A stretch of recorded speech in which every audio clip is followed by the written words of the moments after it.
Hi guys! Once again, it's me, Charmaine. Welcome and welcome back. At ngayon, may nahanap na naman tayong passive income. Kung interesado ka, let's go.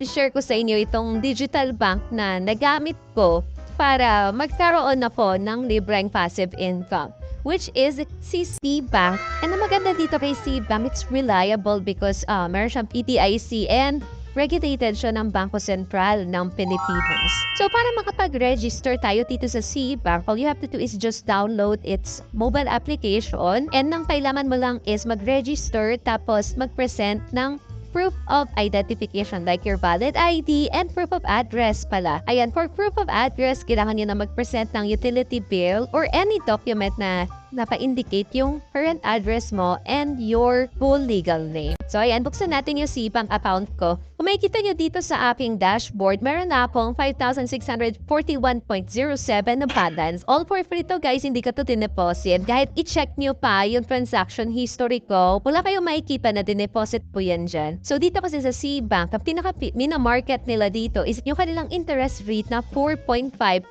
per annum, which is not bad kasi sa mga traditional bank, mababa yung annual interest and bukod pa doon, meron mga hidden transaction fees na parang, yung interest ko na gastos pa dahil sa hidden transaction fee or, yung parang maintenance fee na tinatawag. And dito guys, meron na akong total earnings na 31.03 pesos na nanggaling dito sa balance ko na 5,000 plus. Kung makikita rin natin dito guys sa pinakababa or sa transaction history, ang maganda dyan is daily na pumapasok yung iyong interest. Okay, so i-clarify ko lang, baka isipin ng iba dyan, HYIP, itong pinopromote ko. So hindi guys, kasi yung 4.5% per annum po or per year. Okay? Per year po yan, hindi yan daily. Kasi sinabi ko yung daily interest a while ago. So yung daily na natatanggap natin is nahati-hati na po yun doon sa kabuuan ng 4.5%.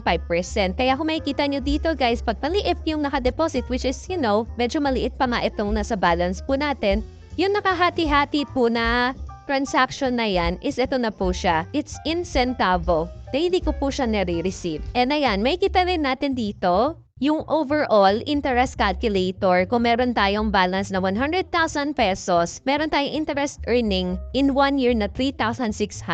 Parang pinapakita ko lang kung magkano yung pwede nating ma-receive na per annum based doon sa ating balance. So again, nakadepende po sa balance po natin yung ma-receive po natin na interest rate. Ayan naman pala Jason, hindi naman pala libre kasi dapat may balance ka para pumita ka ng interest rate. So dito na pumapasok guys yung pinaka-technique natin para magkaroon tayo ng balance sa ating Cbank account, which is si Shopee. Kaya si Shopee. Akalain mo yun si Shopee? So kung may kipansin natin dito sa pinaka-graphics ni Cbank, it seems familiar kasi partnered or I don't know if partnered or iisa lang yung may-ari kay Cbank at kay Shopee. So paano nga ba ako nagkaroon ng balance through Shopee? Okay, so dito na tayo magpo-proceed sa Shopee affiliate. So by the way guys, meron akong full video tutorial regarding kay Shopee affiliate. I will just link it down below sa ating description box. So kumbaga dito guys, isusummarize ko na lang yung pinaka-important points para maging Shopee affiliate tayo. Then, mag-proceed ka dito sa Me, scroll down, and then you will see affiliate program. So right here guys, affiliate program, may iba't ibang items dyan. You can also search for it pag meron kang gustong i-search na specific product. And yeah, may kita nyo rin dyan kung magkano yung commission rate na pwede ninyong ma-earn doon sa item na yon. And then, i-share nyo lang siya. Tap nyo yung share, copy link, and then i-paste ninyo sa comment section ng video ninyo. So, ito na nga guys, diba? Sabi ko a while ago, pwede kayong magkaroon ng free passive income sa Cbank nang walang ginagastos. So, ano ba yan, Jazel De Verda? Kailangan ko pa palang gumastos kasi kailangan kong bilhin yung item para ma-review or ma-market ko siya. So, it's not necessarily na bilhin mo yung item. You can use yung mga promotional videos nila dito sa Shopee. Screenshot mo yon, recording or screen recording rather, pwede mo na siyang i-share na naka-video form. Or pwede mo rin namang i-share yung item na naka-picture. Save mo yung picture, tapos ayun, i-upload mo sa page mo. And lagyan mo lang siya ng magandang description. In that way, may mga taong may engganyo or mabubudol na bilhin yung item na yon. So, ayun guys, para-paraan naman, no?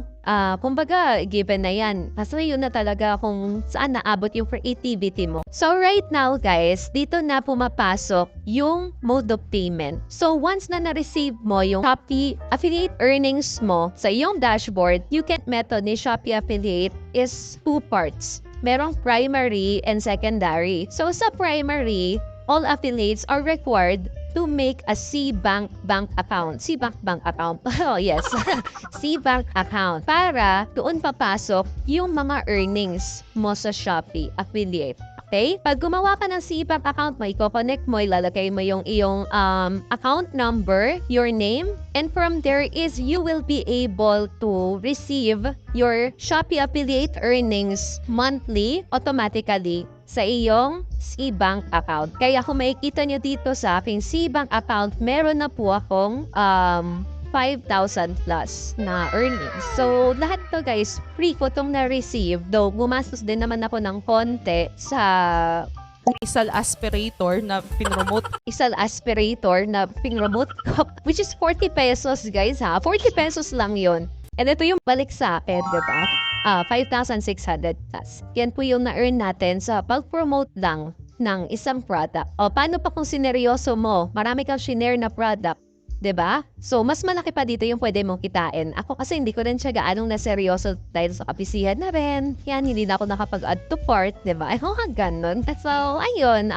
In that way, you will have a saving balance dito sa iyong CBank and then, nag-generate na siya ng earning based sa interest rate na up to 4.5% per annum. Kaya ito na yung interest rate ko, which is 31 pesos. It's something, diba? Kasi hindi ka naman makakapulot ng ganyan sa daan, no? Diba? Ganon. Right. So, lahat naman ng yan is nagawa lang natin using our mobile phone. Hindi mo na kailangan gumamit pa ng any device. So, it's your choice naman kung gagamit ka pa ng computer para mas maging convenient. So, nasa sa'yo yan. Does it require you to use bigger specs ng device? So, yun lang naman guys.